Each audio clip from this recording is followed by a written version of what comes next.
All right, well, last weekend I replaced the radiator in this car, 2007 Hyundai Entourage, and it's not leaking badly.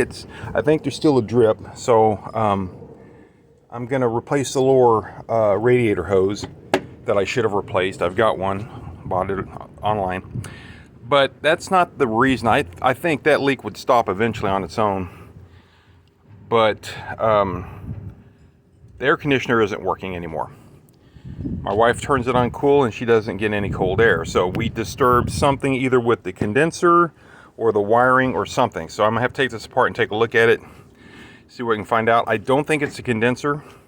I've already did a pressure check here. I took this cap off and pushed it and there's still pressure on it. So I don't think the condenser is bad. I think it's gonna be a broke wire that we disturbed. All right, so let me get this taken apart. First thing is I gotta take this beauty cover off again. And also I got to remove the cross member and the two fans. I'm going to remove the two fans for the radiator. All right, so after removing the beauty cover that goes across here, next thing you're going to want to do is remove these horn brackets. Just remove both sides, just remove it and then put the bolt back in the cross member here. So one on each side. Next will be to remove these two bolts, and then the one bolt that goes on this bracket here. I don't know if you can really see it, but there's a bracket that goes all the way down to the bottom. You got to get underneath the car and remove that bolt. Then this assembly will just pull right out. Oh, and you also got to remove this. Remove this, put the bolts back in, set this aside, and then it'll come out. So I got the cross member out. Wanted to point out that there's a hose that clips on the underside. I forgot to mention that. And also there is a diagnostic port that also has to be removed before you can remove it. I forgot to mention those two things. So I'm looking around here and I see this wire here. That should probably go to the compressor, right? That connector is what I added when I replaced the when I did a repair previously to fix the wiring. This wire keeps breaking. It's very brittle, so I'm gonna have to jack the car up. I'm gonna have to remove that lower cover in order to fix this. But where's the rest of that wire? That's the question. It's probably just dangling. Hopefully it didn't get ripped up completely off. Oh wait, here it is right here. There it is right there. I don't know if you guys see that. It's right there. So it looks like the pin came out, so I might be able to just push that back in. Let me see if I can. Okay, so yeah, I just pushed it back in. It didn't snap in, so if something grabs, it's going to come undone again. But I think just driving, it's not going to be a problem, hopefully. But if it is, at least I know what it is, and I can replace that connector. But now I'm looking at this, okay? This lower hose, there's a stream of water. I don't know if we can see it or not. See that line behind there? Water's getting by this. These are those crappy OEM clamps. To replace the clamps, I more or less have to replace the hose. So I'm going to go ahead and jack the car up, drain it. I still have to take this out, this other fan shroud, because I can't get to the clamp. I installed the clamp from the top side to the bottom side, so now I have to remove this to get to it. In order to remove this, probably have to remove that. Either way, it would be easier if I remove that. Plus, I'm draining the car anyway, so it's no penalty. So, yeah, this hose is newer, I think. It's not leaking at all. So I'm gonna leave this one. But even if it goes bad, it's easy, right? I don't have to drain the system to replace this one. I might lose a little fluid, but no big deal. So I'm gonna replace that lower hose, and I'm gonna get some good clamps. I have to go to the store for that. Okay, so I'm about to jack this thing up. I'm only gonna jack up the driver's side to see if I can get enough room without having to jack up both sides. We'll see. Right now I'm jacking up located on the, what am I trying to say? The jack is being placed under the control arm. So I'm gonna jack it up there. Most of the time I jack it up at the engine cradle, but I'm not doing it this time. Also got a piece of wood here. You want a piece of wood behind the wheel so that when you jack it up, if it starts rolling, it kind of impede it. So I'm gonna get this thing jacked up and then I'll continue. So I'm under the car here, and this is the splash cover that I'm talking about. There's a bunch of these types of little connectors, if I can get in my hand, these types of little connectors So you loosen them by unscrewing them, and then you pull the whole thing out as one piece. It's also being held up by 3 10mm bolts. Don't remove these until last. Also install them first when reinstalling. That way it lines everything up. So just wanted to talk about that. I don't think I talked about that in previous videos.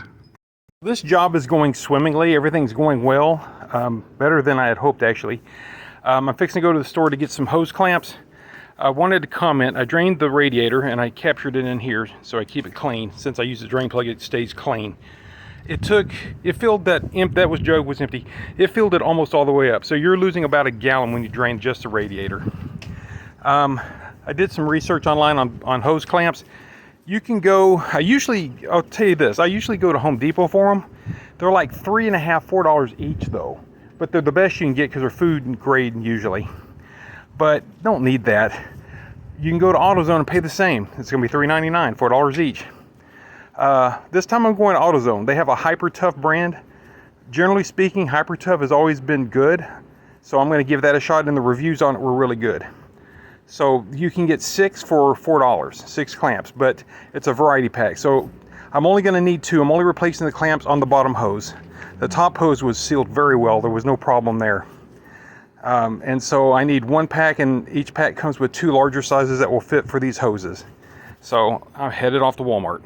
Back from the store.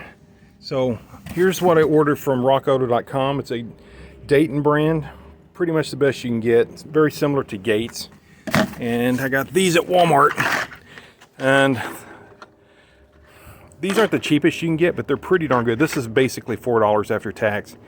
And depending on the quality, then it's worth it. I don't know yet, we'll find out.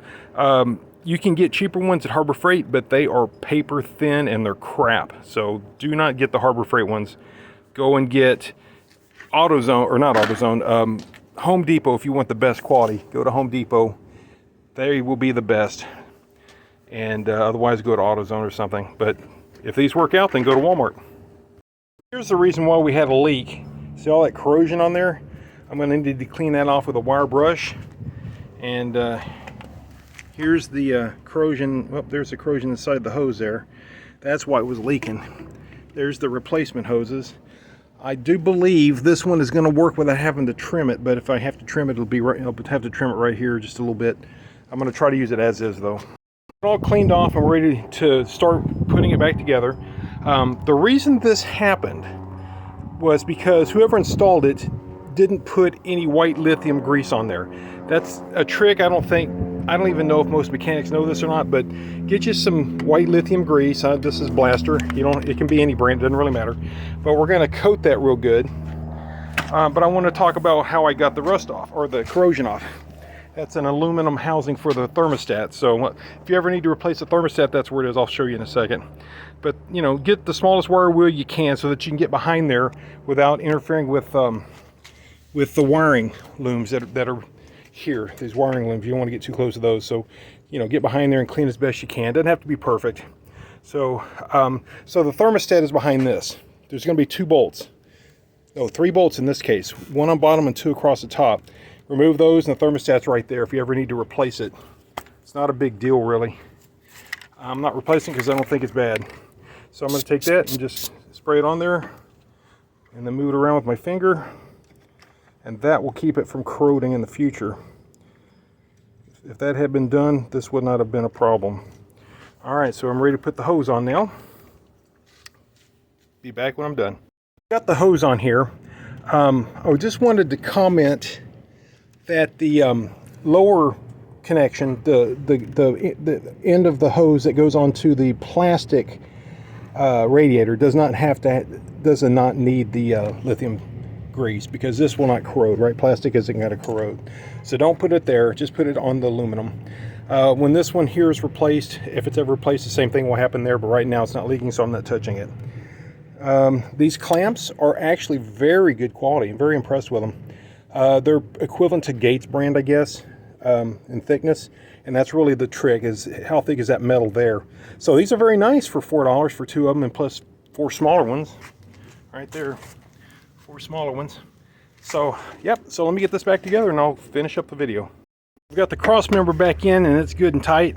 I've got the horns mounted back on. Before you put this in though, make sure you've got this top hose, this upper hose clamped on. Otherwise you'll be removing it.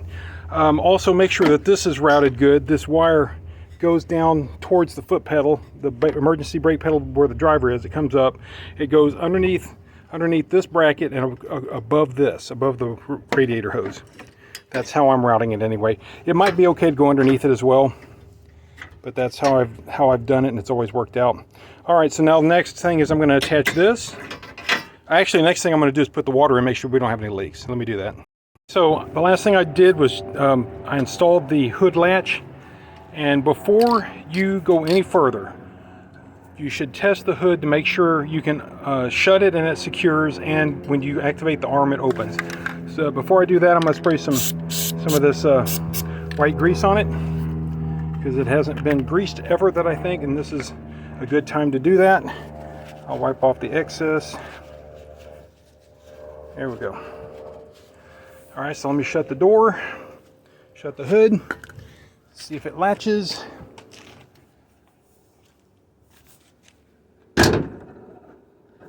Feels pretty good. You want to push down on it, see if you have any play. Feels good. And this isn't anything that can really be adjusted, but you just want to make sure. On some cars you can adjust it. So when I pulled the hood latch, it came undone. So that test is good. So now I will continue putting the rest of this car back together. I got it all back together. Water level's a little low, but I need to start the engine, let that suck into the engine. Then I'll top it off with what water I have left. I've got plenty of water in the reservoir. It's a little bit below the full line. If I have to add any, I'll just put pure antifreeze in there. Let's see if this starts with the air conditioner working now. Started. Let's try the air conditioner.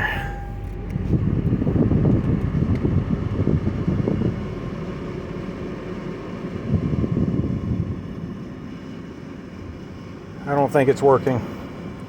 Crap.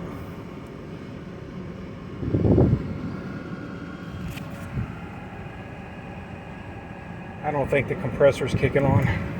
Should be on. Ouch.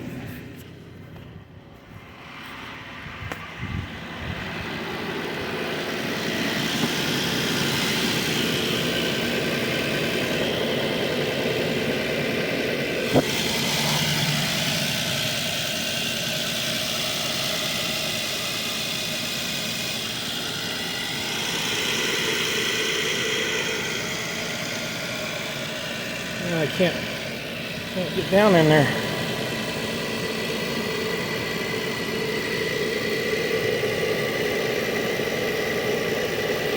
I can't tell. I need a flashlight.